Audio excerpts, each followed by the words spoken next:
Նախագծի գլխավոր գործընկերն է Converse բանկը, ֆինանսական աշխարհի ձեր հուսալի գործընկերը։ Բարև ձեզ սիրելի հեռուստատողներ, եթերում է մեր պատմություն հաղորդաշարը։ Այսօր խոսելու ենք մի կաթողիկոսի մասին, ով հայտնի է իբրև Սուրբ Հռիփսիմե եկեղեցու շինարար։ Խոսքը իհարկե Կոմիտաս Աղցեցի կաթողիկոսի մասին է։ Կոմիտաս Աղցեցին հայոց պատմության մեջ հայտնի է նաև իբրև շարականագիր կաթողիկոս, բայց իհարկե հեռուստադիտողին առաջին հերթին հայտնի է Սուրբ Հռիփսիմե եկեղեցու կառուցող հանգամանքով։ Մեր նախորդ հաղորդումներից մեկի ժամանակ խոսել ենք 7-րդ դարի աշխարհաքաղաքական նոր իրողությունների եւ տարածաշրջանում ուժերի վերադասավորության մասին։ Եվ սկսել ենք հաղորդումը նրանից, որ դարի սկզբին ընթանում էր մրցակցություն բյուզանդական կայսրության իբրև ուղղափառ քրիստոնեական քաղաքակրթության եւ Սասանյան Պարսկաստանի իբրև զրադաշտական քաղաքակրթության միջև պայքար, մրցակցություն նաեւ Հայաստանի տարածքում գերիշխող դիրք ունենալու համար։ Եվ այս հանգամանքի պարագայում մենք պետք է ուշադրություն դարձնենք, թե ինչ դիրքորոշում ուներ Հայաստանը այս գործընթացներում։ Եվ ահա այդ վերադասավորությունների պարագայում չափազանց կարևոր է ֆիքսել, թե ինչ էր մտածում հայկական վերնախավը այդ մասին, մասնավորապես հայ եկեղեցին եւ հայ նախարարները ինչպես էին իրենց դիրքավորում այդ աշխարհաքաղաքական մրցակցության եւ փոփոխությունների պայմաններում։ 591 թվականի Հայաստանի երկրորդ բաժանումից հետո բյուզանդական կայսրության եւ Սասանյան Պարսկաստանի միջև հատկանշական է, որ այստեղ հայ եկեղեցու դիրքորոշումները մնում են արմատական եւ չնայած Հայաստանի մեծ մասը պարսկաբյուզանդական երկրորդ բաժանումից հետո անցել էր բյուզանդական կայսրությանը, միևնույն է հայ եկեղեցու վերնախավը եւ հայ նախարարական համակարգի ամբողջ աստիճանակարգ վերնախավը նույնպես այս հարցում որոշում է զիջման չգնալ, այսինքն տեղի ունենում հակառակը, եթե բյուզանդական կայսրությունն ակնկալում էր, որ հայերը 506 եւ 554 թվականների Դվինի երկու ժողովների որոշումներից հետ կկանգնեն եւ կանցնեն բյուզանդական եկեղեցու ենթակայության տակ, քանի որ Հայաստանի մեծ մասն արդեն իրենց էր պատկանում, տեղի ունենում հակառակը, մեր եկեղեցին եւ մեր նախարարները ավելի արմատական դիրքորոշում են ցուցաբերում զիջումների հարցում։ Նախ եւ առաջ պետք է նշել, որ այստեղ բավական անզիջում դիրքորոշում է որդեգրում Աբրահամ առաջին կաթողիկոսը։ Աբրահամ Աղբաթանեցի կաթողիկոսի ժամանակ է, որ մենք տեսնում ենք հենց այն պառակտման գործընթացը, որ բյուզանդական կայսրության ճնշման ազդեցությամբ տեղի ունենում վրաց աթոռում։ Մինչ այդ վրաց եւ աղվանից եկեղեցիները հայ եկեղեցու նվիրապետական աթոռներ էին եւ նրանց գլխավոր եպիսկոպոսին հենց նշանակում էր ամենայն հայոց կաթողիկոսը։ Այս պարագային մենք տեսնում ենք, որ Կյուրոնի գլխավորությամբ տեղի ունենում վրաց եկեղեցու անջատումը 608 թվականին, որը ուղիղ բյուզանդական կայսրության ազդեցությամբ է տեղի ունեցել, եւ այս գործընթացները մղելու են հայ վերնախավին, որպեսզի նրանք ավելի հակվեն դեպի Սասանյան Պարսկաստանի էլիտայի հետ համագործակցության։ Այստեղ կարևոր է նշել, որ Սասանյան Պարսկաստանի վերնախավում տեղի են ունեցել կարևոր փոփոխություններ։ Եթե 5-րդ եւ 6-րդ դարերում Սասանյան Պարսկաստանի վերնախավը չէր գիտակցում լիակատար այն իրավիճակը, որ կար Հայաստանում եւ չէր պատկերացնում, որ մենք իրականում չենք ցանկանում բյուզանդական ազդեցության գործակալները լինեինք Սասանյան Պարսկաստանի դեմ պայքարում, սկսում է հայ եկեղեցու եւ հայկական տիպի, այսինքն արևելյան ուղղափառ տիպի քրիստոնեության պարագայում տեսնել իր համար մերձավոր գործընկեր։ Այսինքն, եթե հայ եկեղեցին եւ հայ քաղաքական վերնախավը չեն ցանկանում բյուզանդական կայսրությանն ինտեգրվել եւ նրա եկեղեցու մասը դառնալ, հոգեվոր եւ մշակութային, նաեւ քաղաքական լիարժեք այդ ընկղման ճանապարհը մեզ համար մերժելի էր, հետեւաբար պարսկական վերնախավը հասկանում է, որ կարելի է օգտագործել այս հանգամանքը ի նպաստ պետության ամրության եւ կարելի է այս պարագայում հույսը դնել հայ եկեղեցու դիրքորոշման եւ հայ նախարարների վրա։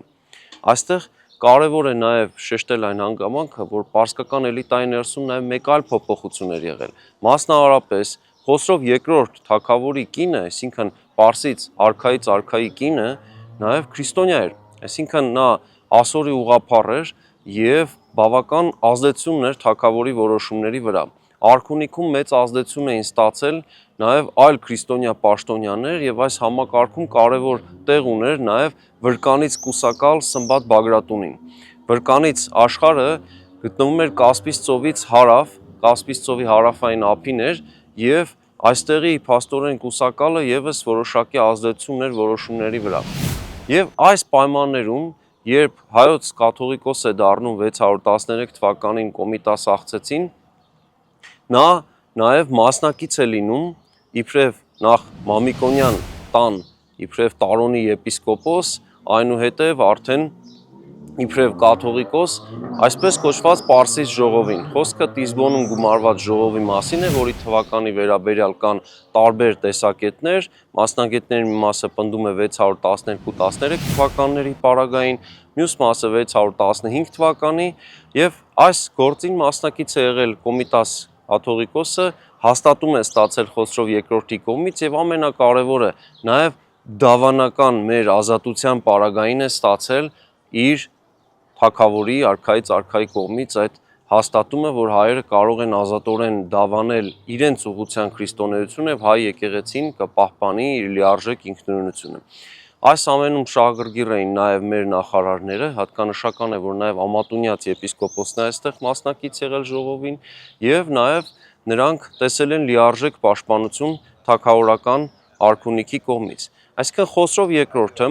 լիարժեքորեն մերժում է քաղկեդոնական դավանանքը եւ նաեւ նեստորականությունը, որ տարածված էր թագավորության քրիստոնյաների մեջ եւ արքունիքում այդ ժամանակ Պարսից արքունիքում բավական տարածված էր քրիստոնեությունը եւ նման իրավիճակում Խոսրով II-ը սահմանում է, որ իր տերության բոլոր քրիստոնյաները պետք է դավանեն հայ եկեղեցու ուղղության քրիստոնեությունը, այսինքն հայ եկեղեցու վարդապետությունը պետք է լինի Սասանյան Պարսկաստանի քրիստոնյաների համար միակ ուղղափառ վարդապետությունն է, միակ ուղղությունը քրիստոնեության։ Այսինքն, եթե ինչպես ինքն էր սահմանում եւ ինչպես Սեբեոս պատմիչն է ներկայացնում, եթե քրիստոնյաները Սասանյան Պարսկաստանի ուզում են ազատորեն դավանել իրենց դավանանքը, իրենց հավատը, պետք է անպայման լինեն հայ եկեղեցու վարդապետության հետևորդ։ Սա շատ կարևոր էր հայ եկեղեցու պարագայում, մեր եկեղեցին պաշտպանություն էր ստանում փաստորեն բյուզանդական եկեղեցու հավակնություններից եւ կարող էր ազատորեն նաեւ պաշտպանվել նեստորական դավանանքից, որը որ պնդում էր, թե Քրիստոս միայն մկրտության ժամանակ է փաստորեն ստացել աստվածային բնություն։ Այս բարձունակ մոտեցումը մեր եկեղեցու պարագայում անընդունելի էր համարվում։ Չմտնելով դավանաբանական վեճերի այդ աստվածաբանական դաշտ, մենք շարունակենք ներկայացնել Կոմիտաս կաթողիկոսի ուղին։ Կոմիտաս կաթողիկոսը ծնունդով Արագածոտ Ընգավառի Աղց գյուղից էր։ Այս գյուղը հայտնի է իբրև վայր, որտեղ 360-ական թվականների առաջին կեսին ամփոփվել են հայոց թագավորների մասունքները, այն բանից հետո, երբ բարձր հայքի երկու վայրերից, մասնավորապես Դարանաղյաց Անի ամրոցից եւ Հարևան Անգաղ ամրոցից հանվել են հայոց թագավորների, արշակունների եւ նրանց նախորդող թագավորների մասունքները եւ փորձ է արվել նրանց տանելու Պարսկաստանի Խորքեր Շապու II երկարակյաց թագավորի կողմից եւ երբ որ ձախողվել էր այդ գործողությունը, հայոց բանակը կարողացել էր կասեցնել այս հափշտակությունը, հետ էր բերել մասունքները Հայաստան եւ ամփոփել էր մի վայրում, որը գտնվում է փաստորեն Աղց գյուղում եւ ինչպես Փավստոս Պուզանն է նշում, նախկինում եւս եղել է կարևոր մասունքների վկայարան։ Եվ ստացվում է, որ այդ վայրի վրա թագավորական դամբարան է կառուցվել եւ եկեղեցի եւ մենք նաեւ Աղց գյուղում մեր նկարումներից մեկը իրականացրել ենք եւ թագավորական այդ դամբարանի մասին խոսել ենք նախորդիվ։ Այսպիսի գյուղից, այսինքն թագավորական դամբարան լինելու արշակունյաց թագավորների իբրև հուղարկավորության վայր լինելու տեղից է Կոմիտաս կաթողիկոսը եւ նաեւ հասցրել էր փաստորեն Մամիկոնյան ընտանիքի Տարոն գավառում լինելու նրանց եպիսկոպոսը եւ հետարքիր է այստեղ այն թեզը, կեղծ թեզը, որ շրջանառվում է հաճախ իբրև Մամիկոնյանները միշտ բյուզանդական կարևոր ազդեցության գործոն էին Սասանյան Պարսկաստանի դեմ, այստեղ ընդհանրապես ցրվում է։ Պարզվում է, որ Մամիկոնյան ընտանիքի եպիսկոպոսը Պարսից արքունիքի մերձավոր գործակիցն է եւ հենց Խոսրով II-ի կողմից նա հաստատում էր ստացել իբրև ազատորեն գահակալելու իբրև հայոց կաթողիկոս եւ լիարժեք աջակցություն էր ստանում բյուզանդական եկեղեցու եւ կայսրության կողմից ոտնձգություններից պաշտպանվելու հարցում։ Կոմիտաս կաթողիկոսը վերադառնալով Հայաստան ձեռնարկել է շինարարական տարբեր աշխատանքներ։ Նա մասնավորապես ավարտին է հասցրել Դվինի Սուրբ Գրիգոր Լուսավորիչ եկեղեցու շինարարությունը եւ այս եկեղեցու մասին մենք նաեւ մեր հաղորդումներից մեկ այլ հաղորդման ընթացքում ենք խոսել, երբ որ ներկայացրել ենք Թալինի Սուրբ Կաթողիկե եկեղեցին, որտեղ Թալինի Սուրբ Կաթողիկե եկեղեցին օգտագործել է հենց այն լուծումները, որ դեռևս 7-րդ դարի սկզբին դրվել էին Դվինի Սուրբ Գրիգոր եկեղեցու պարագայում։ Եվ երբ մենք խոսում ենք Կոմիտաս կաթողիկոսի գործունեության մասին, չենք կարող իհարկե շրջանցել այն կարևոր փաստը, որ հենց նա է 618 թվականին ավարտին հասցրել Սուրբ Հռիփսիմե կույսի մասունքների վրա վկայարանի փոխարինումը եկեղեցով, հոյակերտ եկեղեցով, որը մենք այսօր տեսնում ենք, որը մեր ամենահրաշալի եկեղեցական շինություններից է, հայ եկեղեցաշինության եւ միջնադարյան ճարտարապետության ամենագեղեցիկ նմուշներից մեկն է։ Կոմիտաս կաթողիկոսի մասին խոսելիս կարևոր է նշել այն հանգամանքը, որ Հռիփսիմե եկեղեցու պարագայում նա ոչ միայն շինարարության պատվիրատուն է, այսինքն իբրև հայոց կաթողիկոս ոչ միայն պատվիրել է կառուցել այս հոյակերտ եկեղեցին, այլ նաև հենց ինքը հանդես է եկել իբրև ճարտարապետ։ Այս հարցի շուրջ մասնագետների կարծիքները կիսվել են ժամանակին ելնելով այն հանգամանքից, որ ավագ խորանի հատվածում արձանագրության մեջ կաթողիկոսն իրեն նշում է իբրև եկեղեցու շինող, ինքն իրեն անվանում է շինող եւ նաեւ այդ անունով է մնացել հայոց պատմության մեջ, նա Կոմիտաս Աղցեցի, Կոմիտաս Մամիկոնյան կամ Կոմիտաս շինող անուններով է հայտնի հայոց պատմության մեջ, նա այստեղ հանդես է գալիս իբրև ճարտարապետ, այսինքն ինչպես են մեկնաբանել մասնագետները։ Շինողը սկզբից պարզապես ընդունել են իբրև դե նա է հետևել շինարարությանը, ուրեմն այդպես պետք է ինքն իրեն կոչեր, բայց մասնագետների մյուս խումբը հիմք ընդունելով այն հանգամանքը, որ վաղ միջնադարյան գրափարյան ընկալումներում շինող նշանակում էր նաև ճարտարապետ եւ հենց առաջին իմաստով դա էր նշանակում, տվյալ դեպքում մենք գործ ունենք մի իրավիճակի հետ, երբ եկեղեցու ճարտարապետը անձամբ կաթողիկոսն է։ Այստեղ զարմանալ պետք չէ, որովհետև Կոմիտաս կաթողիկոսը հայտնի է նաև իբրև շարականագիր։ Կոմիտաս կաթողիկոսը կարևոր ներդրում ունի նաև միջնադարյան հայ շարականագրության արվեստի մեջ։ Այստեղ շատ կարևոր է նշել, որ նա միջնադարյան հայ երգարվեստի ամենաերևելի դեմքերից է եւ պատահական չէ, որ դարերի խորհուրդը հաշվի առնելով 7-րդ դարից 19-րդ դարի վերջը փոխանցվել նրա անունը մի անձնավորության, ով նույն գործում կարևոր ներդրում է ունեցել հայ երգարվեստի, միջնադարյան, ազգային, ամբողջ փաստորեն ժառանգության փոխակերպման, ժամանակակից հիմքերի վրա տեղափոխման, օտարոտի տարբեր մասնիկներից ազատման գործում կարևոր դեր խաղացած Կոմիտաս վարդապետին ձեռնադրության ժամանակ հենց շնորհվել է այս անունը հաշվի առնելով նաև այս հանգամանքները։